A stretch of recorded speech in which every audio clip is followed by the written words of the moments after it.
Baik, para siswa, kita ketemu di bagian indikator yang kedua untuk merevisi laporan hasil observasi, yaitu indikator membenahi kesalahan isi laporan hasil observasi. Ini merupakan indikator yang kedua ya.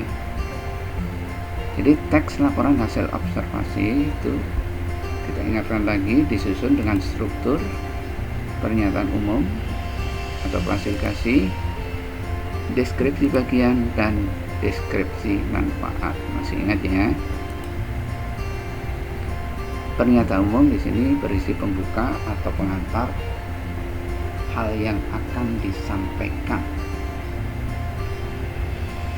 Isinya adalah hal umum tentang objek yang akan dikaji. Jadi di sini akan dijelaskan secara garis besar ya, pemahaman tentang hal yang akan dibicarakan. Itu pernyataan umum. Kemudian penjelasan detail mengenai objek atau bagian-bagiannya terdapat pada deskripsi bagian. Jadi bagian-bagian dari objek utamanya itu nanti akan dideskripsikan dengan deskripsi bagian. Kemudian setelah selesai dideskripsikan, kemudian akan ditunjukkan manfaatnya melalui deskripsi manfaat, bahwa setiap objek yang diamati itu memiliki manfaat atau fungsi dalam kehidupan. Contoh analisis teks. Kita melihat dari bagian struktur, di sini pernyataan umum ya, atau klasifikasi. Kemudian bagian isinya ini teksnya, isi teksnya. Wayang adalah seni pertunjukan yang telah ditetapkan sebagai warisan budaya asli Indonesia. Ada kata adalah, ini merupakan definisi. Merupakan definisi, ditandai kata adalah. Makanya di sini masuk pernyataan umum. Kemudian adakah klasifikasinya? Belum ada di sini, tidak ada ya. Tidak ada klasifikasi pernyataan umum. Kita masuk ke deskripsi bagian. Kalau tadi secara umum wayang, maka bagian-bagian wayang itu ya jenis-jenis dari wayang. Ada wayang kulit dan wayang yang lain. Kemudian dideskripsikan wayang kulit itu apa. Kemudian nanti ada deskripsi lain, wayang yang jenis lain, yaitu deskripsi bagian. Ini bagian wayang kulit yang dideskripsikan. Yang bisa membaca. Nah, kemudian di sini analisisnya ada deskripsi tentang salah satu jenis wayang. Oke ya, dipahami. Kemudian saya buka lagi di sini. Masuk ke deskripsi bagian kedua. Kalau tadi ada wayang kulit, sekarang wayang wong atau wayang orang. Nah, dijelaskan atau digambarkan lebih banyak lagi. Kemarin kalian sudah baca. Kemudian di sini analisisnya deskripsi tentang salah satu jenis wayang. Nah, ini bagian terakhir, sekarang bagian terakhir nih. Nah, lompat saja langsung ke bagian terakhir. Deskripsi manfaat, mencari manfaat dari wayang. Maka kata-katanya wayang bermanfaat sebagai media pendidikan. Ada kata bermanfaat. Kemudian dibantu dengan kata digunakan. Orang menggunakan karena ada manfaatnya. Maka di sini hasil analisisnya adalah manfaat wayang. Lanjut. Perhatikan contoh pernyataan umum dan pengklasifikasian berikut. Contohnya pernyataan umum dan klasifikasi.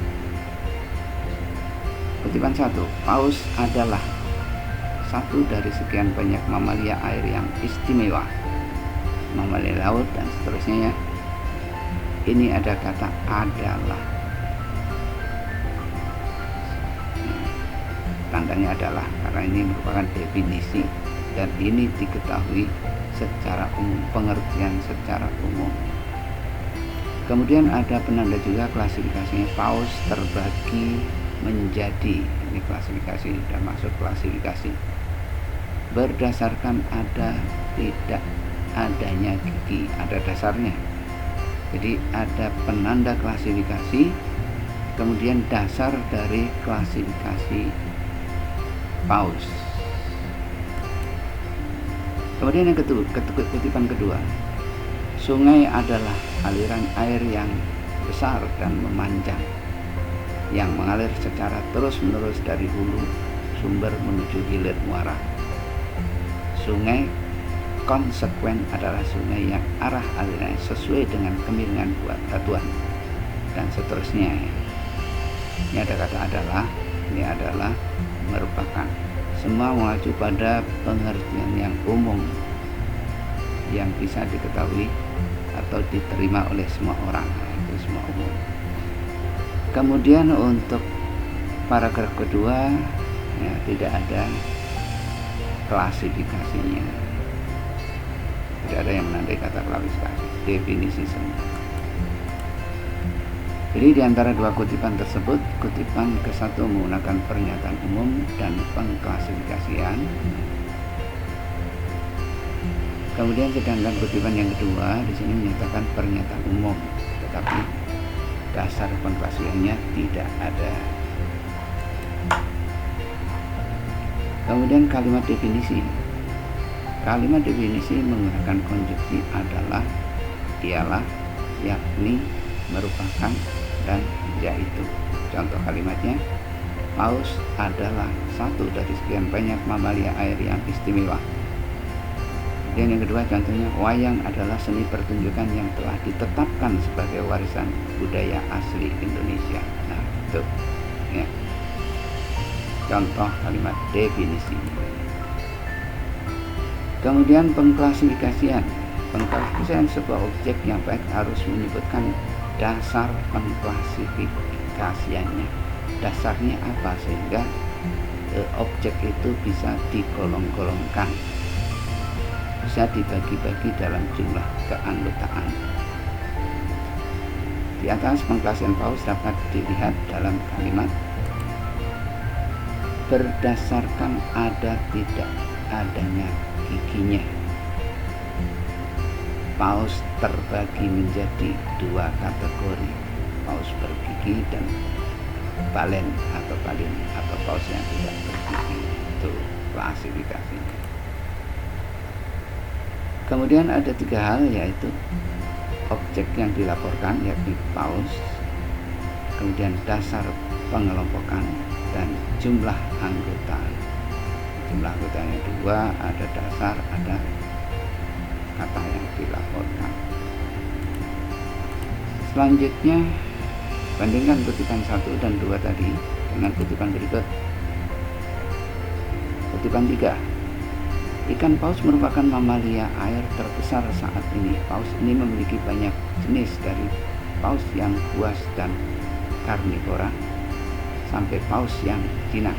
Banyak orang yang kurang tahu tentang jenis-jenis paus di dunia ini, padahal ada banyak ikan jenis paus. Kemudian kutipan keempat, kelelawar disebut sebagai hewan yang menakutkan karena selalu dihubungkan dengan mitos vampir. Bagaimana fakta sebenarnya tentang kelelawar? Hewan ini termasuk jenis mamalia, hewan beranak dan menyusui seperti anjing, kucing, sapi, dan lain-lain. Hewan menyusui ini berasal dari ordo Chiroptera. Hanya ada 3 jenis kelelawar di dunia yang mengisap darah. 3 jenis kelelawar yang hidup di bagian tengah dan selatan Amerika tersebut menggigit hewan ternak dan mengisap hanya sedikit darahnya tanpa membahayakan nyawa. Kelelawar merupakan satu-satunya mamalia yang bisa terbang. Adakah penanda klasifikasinya? Nah, sebutkan kalau ada.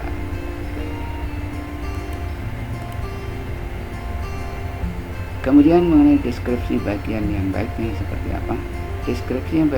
Deskripsi bagian yang baik itu mengikuti urutan dalam pengklasifikasiannya. Ya, perhatikan para yang merupakan deskripsi bagian secara berurutan membahas wayang kulit, wayang wong, wayang golek, wayang suket, dan wayang motekar. Nah, di sini ada urutannya dari jenis yang diklasifikasikan. Kemudian bagian akhir struktur teks laporan hasil observasi adalah deskripsi manfaat. Ya, manfaat pada teks wayang, deskripsi manfaat dinyatakan pada paragraf terakhir. Nah, kalian bisa melihat kembali ya di topeng bagian akhirnya. Sekarang kalian bisa melihat di teks laporan hasil observasi topeng.